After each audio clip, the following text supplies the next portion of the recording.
నమస్కారం, నా పేరు రాఘవరెడ్డి, మేడ్చల్ జిల్లా బీజేపీ కార్యదర్శి. ఈరోజు ఈటల రాజేందర్ అన్న గారు నామినేషన్ భారీ బైక్ ర్యాలీతో వెళ్తున్నారు. ఆ సందర్భంగా ఇక్కడికి విచ్చేయడం జరిగింది. ఈటల రాజేందర్ అన్న మల్కాజ్గిరి ప్రజలకి సుపరిచితుడు. అనేక సార్లు కూడా ఎమ్మెల్యే ఉన్నప్పుడు కూడా ఇక్కడికి వచ్చి ప్రజల కష్టాలు సుఖాలు తెలుసుకున్న వ్యక్తి కాబట్టి ఆయనని గెలిపిద్దామని ప్రజలందరూ అనుకుంటున్నారు. అన్న గురించి చెప్పండి, ఏం చెప్తారు?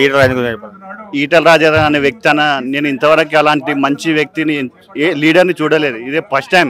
ఆయన ఇంటికి వస్తే కూడా ఎప్పుడు కూడా అన్నం ఉంటుంది, తినేసే వెళ్తారు. ఇది వచ్చిన వాళ్ళు కూడా మళ్ళీ ఏదైనా సమస్య ఉన్నా దాన్ని పరిష్కరిస్తాడు. కాబట్టి అలాంటి వ్యక్తిని గెలిపించుకుంటే ప్రజలకు న్యాయం జరుగుతుంది. ఈరోజు మన తెలంగాణలో మచ్చలేని నాయకుడు అంటే ఇవాళ ఈటల రాజేందర్ అన్ననే. 100% చెప్తున్నా, ఇవాళ ఈటల రాజేందర్ అన్ననే.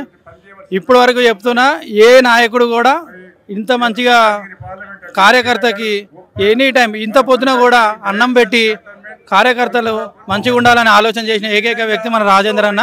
ఈసారి పక్క మల్కాజ్గిరిలో అత్యంత భారీ మెజార్టీతో గెలవబోతున్నాడు. చూస్తుండండి. నమస్కారం, నా పేరు మహేష్, నేను మేడ్చల్ మండల కార్యదర్శిని. ఈరోజు మనం రాష్ట్ర రాజకీయ అన్నీ ఒకసారి అబ్జర్వేషన్ చేస్తే ఈటల రాజేందర్ అనే వ్యక్తి ఏ విధంగా ప్రజలకు ఎంతవరకు అందుబాటులో ఉంటాడనే విషయం కూడా అందరికీ సుపరిచితమే. కావున మన మేడ్చల్ మల్కాజ్గిరి పార్లమెంటుకు ఖచ్చితంగా అత్యధిక మెజార్టీతోని ఈటల రాజేందర్ అన్న గారిని గెలిపించడానికి ప్రజలు ఆల్రెడీ సిద్ధమైపోయారు. ఇప్పుడు కేవలం ఎలక్షన్లు ఒకటే బాకీ ఉన్నాయి.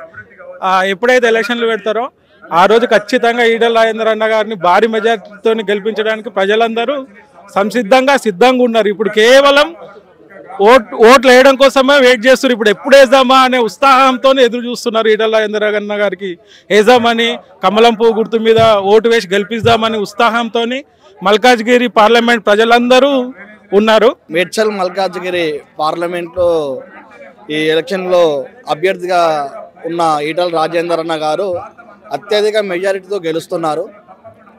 ఎందుకంటే చాలా విషయాలు ఉన్నాయి. అతని ఇప్పుడు దేశంలో మోడీ గారిది అయినది అభివృద్ధి ఏ రకంగా చూస్తున్నారో తెలంగాణలో అదే రకంగా ఈటల రాజేందర్ గారు గెలవాలని చెప్పేసి మల్కాజ్గిరి ప్రజలంతా ఆశతో ఉన్నారు. ఆల్మోస్ట్ ఇప్పుడు కాంగ్రెస్ కానీ బీఆర్ఎస్ కానీ క్యాండిడేట్లు ఏదో పేరుకు మాత్రమే వాళ్ళు నిలబడ్డారు. ఎందుకంటే వాళ్ళకు కూడా తెలిసి ఈటల రాజేందర్ ఇది గెలుపు ఖాయమైపోయిందని. వాళ్ళకు ఏ రోజు అయితే కౌంటింగ్ అవుతుందో ఆ రోజు తెలుస్తుంది. మా నామ మాత్రమే మనం నిలబడ్డాం, ఈటల రాజేందర్ గెలుపు ప్రజలు ఎప్పుడో ఖాయం చేసేసారని వాళ్ళు కూడా తెలుసుకుంటారు.